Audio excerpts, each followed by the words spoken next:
How to upload longer Instagram Reels. Now Instagram Reels now allows you to add up to a 3-minute video as a reel as well. But if your video is maybe even longer than that and you want to add something as a reel, right? So the way that we can achieve this is by adding it as a post and not as a reel.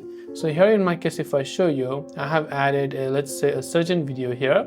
This video is about 5 minutes long and I have posted it as a video and a post and not necessarily as a reel. Now it will also show up on the Reels tab, but you have to post it as a post. So to do so, tap on the plus icon from the top left of the screen over here. And when you've done that, you just select new post and you simply select the video that you want to have for this post over here. So of course you just want to select the video, and once then you can hit the next option and you can go on about uploading this video and adding it as a normal post.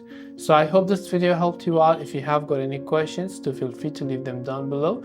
Thanks for watching and see you soon in the next video.